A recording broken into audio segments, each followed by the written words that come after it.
আসসালামু আলাইকুম সুপ্রিয় দর্শক, মুসলিমদের জন্য সবচেয়ে পবিত্র মাস হচ্ছে রমজান।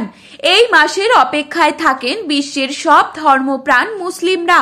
হিজরি ক্যালেন্ডার অনুযায়ী শাবানের পরেই আসে রমজান মাস। সেই হিসেবে আর মাত্র কয়েকটা দিনই বাকি আছে রমজানের। 2025 সালের পবিত্র রমজান মাস ও ঈদুল ফিতরের সম্ভাব্য তারিখ জানিয়েছেন সংযুক্ত আরব আমিরাতের জ্যোতির্বিজ্ঞানী ইব্রাহিম আল জারওয়ান। মুসলিমদের জন্য রমজান অত্যন্ত গুরুত্ববহ একটি মাস, যা সিয়াম সাধনা, ইবাদত ও আত্মশুদ্ধির মাধ্যমে পালন করা হয়। তো দর্শক, আমরা এখন দেখে নেব কবে বাংলাদেশ ও দুবাইয়ে রমজান মাসের চাঁদ দেখা যাবে, রোজা কবে থেকে শুরু হবে বাংলাদেশে, এছাড়া খুশির ঈদ ঠিক কবে পালিত হতে চলেছে। এই সমস্ত বিষয়ে বিস্তারিত তথ্য জানতে হলে অবশ্যই আমাদের ভিডিওটিকে শেষ পর্যন্ত দেখতে থাকুন এবং কমেন্ট বক্সে ঈদ মুবারক লিখে জানাতে ভুলবেন না। আর ভিডিওটি আপনারা কোন জেলা থেকে এই মুহূর্তে দেখছেন, আপনার জেলার নামটি অবশ্যই কমেন্ট বক্সে লিখে জানাবেন। আর ভিডিওটি ভালো লেগে থাকলে অবশ্যই ইউটিউব চ্যানেলটিকে সাবস্ক্রাইব করে পাশে থাকা বেল আইকনটিকে প্রেস করে রাখবেন। তো চলুন বন্ধুরা, এক নজরেই দেখে নেওয়া যাক।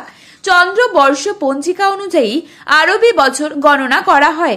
কবে কোন মাস শুরু হবে তা চাঁদ দেখার উপর নির্ভর করে, আর এ কারণে প্রতি বছর রমজানের সময়ও পরিবর্তন হয়। রমজানের চাঁদ দেখে যাওয়ার পর ওই দিন রাতেই তারাবির নামাজ পড়েন মুসল্লিরা।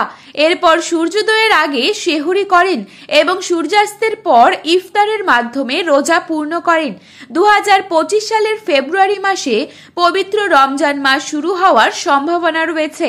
2025 সালের 28 ফেব্রুয়ারি সন্ধ্যায় রমজানের চাঁদ দেখা যেতে পারে বলে জানিয়েছে মধ্যপ্রাচ্যের বিভিন্ন সংবাদ মাধ্যম। সেই হিসেবে 1 মার্চ প্রথম রোজা। পুরো বিষয়টি চাঁদ দেখার উপর নির্ভরশীল।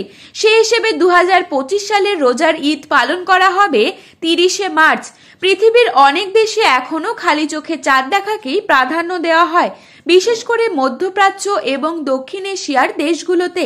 কিন্তু অস্ট্রেলিয়া, নিউজিল্যান্ড সহ কিছু দেশে গণনার উপর ভিত্তি করে রমজান শুরু ও শেষের তারিখ জানিয়ে দেওয়া হয়।